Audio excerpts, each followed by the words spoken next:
Hello students, welcome to students interest. आज हम लोग microorganism friends and foe के बारे में देखेंगे। यह 8वां क्लास का जो है दूसरा नंबर बायोलॉजी का चैप्टर है और इसी के बारे में हम लोग आज जानेंगे कि माइक्रो ऑर्गेनिज्म क्या होता है और यह दोस्त और दुश्मन भी है और दोस्त भी है तो कैसे है। चलिए देखते हैं। पहला चीज है कि माइक्रो ऑर्गेनिज्म किसको कहते हैं और वो दोस्त भी कैसे है और दुश्मन भी कैसे है। तो पहली बात है, माइक्रो ऑर्गेनिज्म कहते किसको हैं? The living organism around us, जो हम लोगों के चारों तरफ जो है लिविंग ऑर्गेनिज्म होते हैं नॉर्मली, जिसको हम आंख से नहीं देख सकते हैं, normally can't see. These are called microorganism, जिसको हम आंख से नहीं देख सकते हैं नॉर्मली। नॉर्मली का मतलब यही है कि जिसको बिना माइक्रोस्कोप्स के नहीं देखा जा सकता है, उसको क्या कहते हैं? माइक्रो ऑर्गेनिज्म कहते हैं। ठीक है।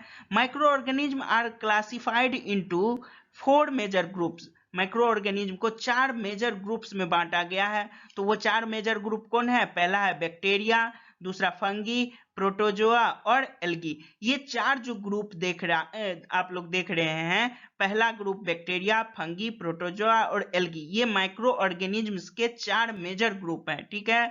इसको 4 मेजर ग्रुप में कैटेगराइज किया गया है। अगर आपसे पूछा जाए कि how many category micro organism is divided, तो आप कहेंगे 4 and right right these name of the groups, है ना। तब आप लोग लिखेंगे बैक्टीरिया, फंगी, प्रोटोजोआ और एल्गी। ठीक है। अगला देखिए, ये जो है आप देख रहे हैं फिगर में जितना, ये सब क्या है? माइक्रो ऑर्गेनिज्म है। ठीक है। जैसे कि इसमें देखिए, एक आपको दिख रहा होगा स्फेरिकल टाइप का, ये वाला स्फेरिकल टाइप का। तो इसको जो स्फेरिकल टाइप का होता है उसको बोलते हैं कोकी। ठीक है। और कुछ सिलेंड्रिकल टाइप का भी होता है, बेसिलस जिसको बोलते हैं। क्या बोलते हैं? बेसिलस, जो सिलेंड्रिकल शेप में होता है। ये देख रहे हैं, ये कोरोना वायरस वाला है, माइक्रो ऑर्गेनिज्म है ना। तो सबका शेप और साइज आप देख रहे हैं क्या अलग अलग होता है। ठीक है। और ये सारे क्या है? माइक्रो ऑर्गेनिज्म है। अब बात आती है वायरस किसको कहते हैं। Virus are microscopic. वायरस क्या होता है? माइक्रोस्कोपिक होता है। Some common disease like cold, influenza, polio and chickenpox, ये सब जो है वायरस से होता है और ये बहुत खतरनाक होता है, क्योंकि वायरस ऐसा होता है जो लिविंग और नॉन लिविंग दोनों के कैटेगरी में आता है। क्यों? क्योंकि यह बहुत छोटा होता है और यह इनएक्टिव हो जाता है जब इसको शरीर मिल जाता है, यानी लिविंग बॉडीज के अंदर ये चले जाता है तो वो एक्टिव हो जाता है और रैपिड गति से बढ़ता है, बहुत तेज गति से वो रिप्रोड्यूस होता है। तो इसीलिए ये बहुत हार्मफुल होता है। जो बीमारियां वायरस से होती है वो बीमारियां बहुत हार्मफुल होती है, जैसा कि अभी आपने सुना होगा किसके बारे में? कोरोना वायरस के बारे में। ये भी वायरस से होता है। ठीक है। माइक्रो ऑर्गेनिज्म में भी सिंगल सिंगल कॉल्ड और सिंगल सेल वाला होता है। कई जो माइक्रो ऑर्गेनिज्म होते हैं जो सिंगल सेल का बना होता है, जिसको यूनिसेल्यूलर कहते हैं, और मल्टी सेल्यूलर होता है जो कई सेल के बने होते हैं। तो माइक्रो ऑर्गेनिज्म सिंगल सेल वाला भी होगा, यूनिसेल्यूलर भी और मल्टी सेल्यूलर भी। समझ गए? यूनिसेल्यूलर होता है जो सिर्फ एक सेल का बना होता है, वहीं मल्टी सेल्यूलर उसको कहते हैं जो कई सेल के बने होते हैं। यूनिसेल्यूलर में जैसे कि अमीबा हो गया, पैरामीशियम हो गया, ये सब क्या है? यूनिसेल्यूलर ऑर्गेनिज्म है। मल्टीसेल्यूलर ऑर्गेनिज्म की अगर बात करें, इसमें एल्गी और फंगी होता है। ह्यूमन भी मल्टीसेल्यूलर ऑर्गेनिज्म है, because human is also made up of many cells, that's why it is called multicellular organism. ठीक है। Where do microorganism live? अब बात आती है कि चलो भाई, मैं तो सीख गया कि माइक्रो ऑर्गेनिज्म कहते हैं जो छोटे छोटे जो लिविंग बींग्स है, लिविंग थिंग्स है, उसको, जिसको हम नहीं देख सकते हैं अपने आंख से। ठीक है। लेकिन वो रहता कहाँ है? Some microorganism live inside our bodies. कुछ जो है लिविंग ऑर्गेनिज्म जो होता है हम लोगों के शरीर में भी होता है या एनिमल के शरीर में भी होता है। और अदर एग्जिस्ट फ्रीली, और फ्री रूप से भी वो लोग एग्जिस्ट करता है, जैसे कि एयर में रहा या पॉन्ड में हो गया, फ्रीली एग्जिस्ट भी करता है। तो inside the body as well as in free state. ठीक है, अगला देखते हैं, अमीबा लिव्स एलोन।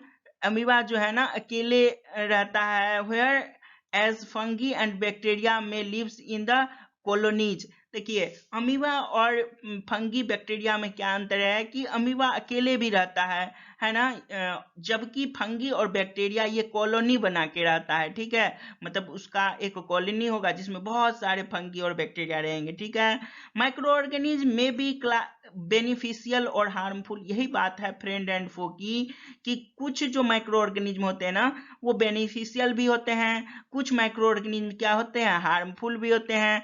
तो write the name of some microorganism which is use for various purposes. कहता है कि कुछ ऐसे माइक्रो ऑर्गेनिज्म के बारे नाम लिखिए, ऐसा माइक्रो ऑर्गेनिज्म का नाम लिखिए जो क्या है हम लोगों के लिए बहुत पर्पसेज में, हम लोग बहुत उद्देश्य में उसका यूज करते हैं, वेरियस पर्पसेज के लिए उसका यूज करते हैं। तो some microorganism are use in preparation of curd, हम लोग कुछ का यूज जो है कर्ड के प्रिपरेशन के लिए भी करते हैं।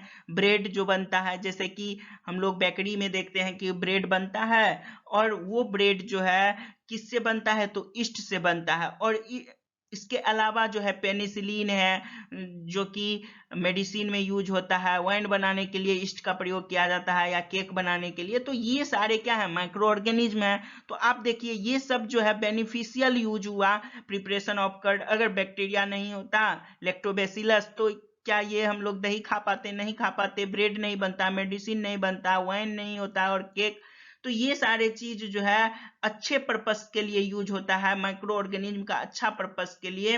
लेकिन कुछ माइक्रो ऑर्गेनिज्म जैसे कि आप कोरोना वायरस देखते हैं, ये भी माइक्रोस्कोपी का माइक्रो ऑर्गेनिज्म है, पर ये कितना हार्मफुल है, लोगों का जान ले लेता है। तो वही कहता है micro organism can, micro organism क्या करता है, क्लीन करता है इन्वायरमेंट को बाय डिकम्पोजिंग वेस्ट को क्या करता है, डिकम्पोज करके हमारे वातावरण को भी साफ रखता है। अगर मान लीजिए कि आप कुछ फेंकते हैं, जैसे कि वेजिटेबल वगैरह का जो रेसिड्यूज है जो बच जाता है उसको आप फेंकते हैं, अगर वो ना सड़े तो क्या हो जाएगा, वो ऐसे को ऐसे पड़ा रह जाएगा।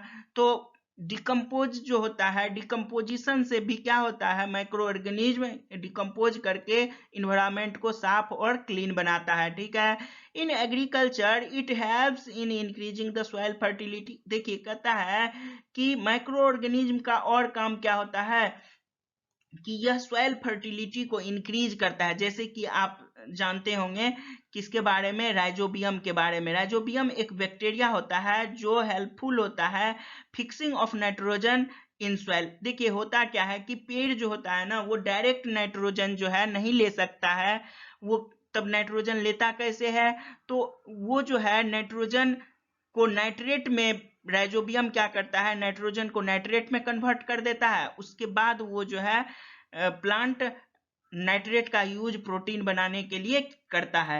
तो ठीक है, आप जानते होंगे कि दाल खाने के लिए आपके मम्मी पापा कहते होंगे, और दाल में क्या होता है, प्रोटीन होता है जो क्या है, बॉडी बिल्डिंग फूड मटेरियल्स है।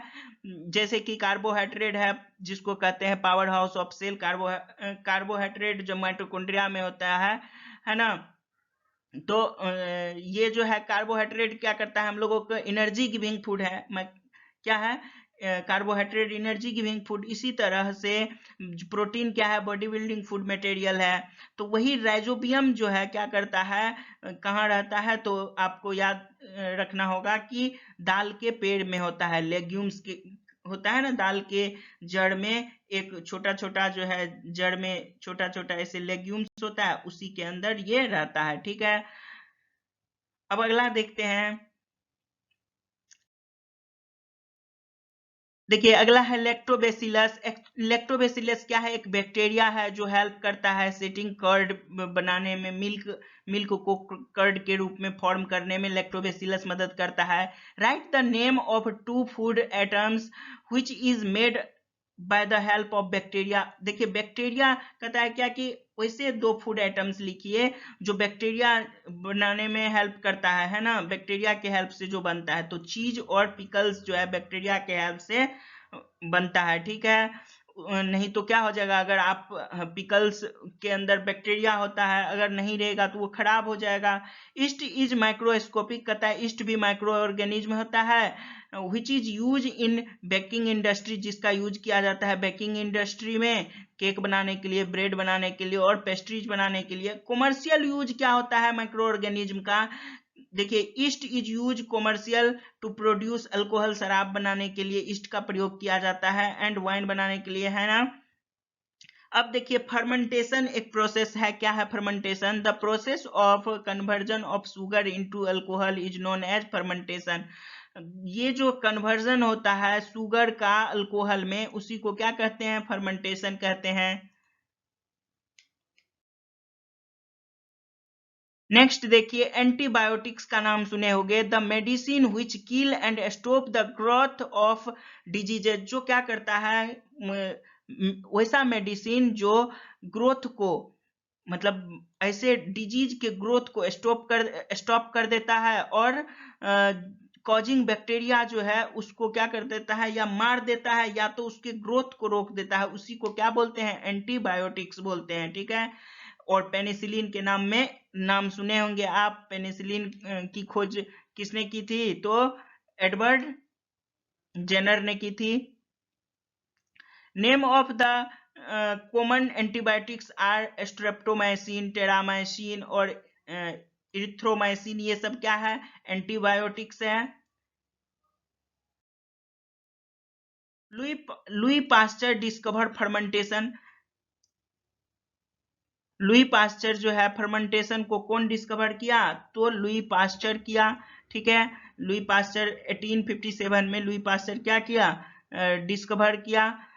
वहीं पर देखिए अलेक्जेंडर फ्लेमिंग डिस्कवर किया पेनिसिलिन को during the working of culture and disease causing bacteria. ये हैं, कौन है? Alexander Fleming. और ये कौन है? लुई पास्चर है, ठीक है। अब आता है वैक्सीन की बात। A vaccine is biological preparation that provide active acquired immunity to particular infectious disease. Vaccine क्या करता है? ए बायोलॉजिकल प्रिपरेशन है that provide active acquired immuno to particular infectious disease. कोई भी जो पर्टिकुलर इन्फेक्टियस डिजीज है जो हम लोग को इन्फेक्ट करता है, तो उसके लिए क्या करता है? बायोलॉजिकल प्रिपरेशन, यानी बायोलॉजिकल चीज से बनाया गया होता है, ये माइक्रो ऑर्गेनिज्म में बनाया गया होता है। और जिसका यूज क्या होता है? हमारे इम्यूनिटी को बढ़ाना होता है, ताकि हम लोग जो है उस पर्टिकुलर डिजीज से ग्रसित ना हो, है ना, वो अटैक भी करे तो हम लोग बच जाएं। अब ये काम कैसे करता है वैक्सीन हमारे शरीर के अंदर? कहता है when disease carrying microbes enter our body, हमारे शरीर में जब वो इंटर करता है, द बॉडी प्रोड्यूस एंटीबॉडीज। तो बॉडी क्या करता है? एंटीबॉडी को प्रोड्यूस करता है, फाइट इन्वेडर, जो आने वाले माइक्रो ऑर्गेनिज्म होते हैं उससे लड़ने के का क्षमता प्रोवाइड करता है। The body also remembers how to fight the microbes, it कैसे वो लड़ेगा माइक्रोब से वो भी जो है याद रखता है। और जब माइक्रोब्स आता है, इंट्रूड होता है हमारे शरीर के अंदर, तो वो बॉडी को मतलब वो बॉडी में फाइट करता है और किल कर देता है उसको।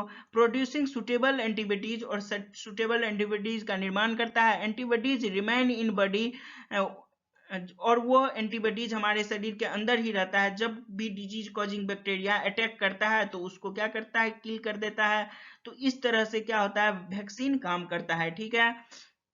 कहने का मतलब सिंपल भाषा में कि जब हमारे अंदर हम लोग वैक्सीन ले लेते हैं तो हमारे अंदर एंटीबॉडीज का निर्माण होता है, और वही एंटीबॉडीज क्या करता है? आने वाले जो माइक्रो ऑर्गेनिज्म होते हैं जो हमको हानि पहुंचाने वाला होता है, उससे हमको प्रोटेक्ट करता है, ठीक है। Vaccine is discovered by whom and when, कब ये डिस्कवर किया गया? तो एडवर्ड जेनर के द्वारा।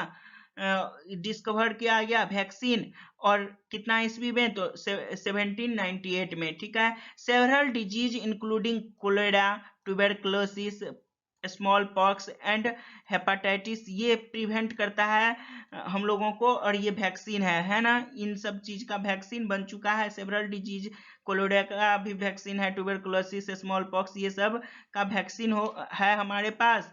Vaccine are made from the microorganism, vaccine जो है किस चीज से बनता है, तो माइक्रो ऑर्गेनिज्म का यूज करके ही वैक्सीन बनता है। अब देखिए, bacteria like rhizobium is very helpful in nitrogen fixing, बता चुके हैं कि नाइट्रोजन फिक्सिंग में माइक्रो ऑर्गेनिज्म है, ये बैक्टीरिया राइजोबियम जो है नाइट्रोजन फिक्सिंग में बहुत हेल्प करता है। ये क्या करता है, सॉइल के फर्टिलिटी को इंक्रीज कर देता है, और एटमॉस्फेरिक नाइट्रोजन को क्या करता है, नाइट्रेट में कन्वर्ट करता है, और वही नाइट्रेट प्रोटीन में कन्वर्ट करता है पेड़, ठीक है। पेड़ पौधा जो होता है, दाल वाला जो पौधा होता है, वो क्या करता है, उसको प्रोटीन में कन्वर्ट कर देता है। तो microorganism is also helpful in cleaning environment, को साफ करने में भी ये मदद करता है। Decomposing waste product like plant and residue of animal और वेस्ट, ठीक है। Some waste like polythene bags, empty glass bottle, broken plastic toys are not decomposed by the action of microorganism। देखिए ये सब क्या है, ये सब को माइक्रो ऑर्गेनिज्म भी नहीं डिग्रेड कर पाता है, इसीलिए कहते हैं, कहा जाता है कि ये कम से कम पॉलीथीन बैग यूज करें ताकि लैंड पोल्यूशन ना हो। क्योंकि देखिए, जो माइक्रो ऑर्गेनिज्म जिसको डिकम्पोज कर देगा तो फिर इन्वायरमेंट क्लीन हो सकता है, लेकिन पॉलीथीन अगर आप फेंकते हैं तो वो सड़ता नहीं है और वैसा का वैसा ही रहता है। इससे क्या होगा, लैंड पोल्यूशन हो जाता है, ठीक है।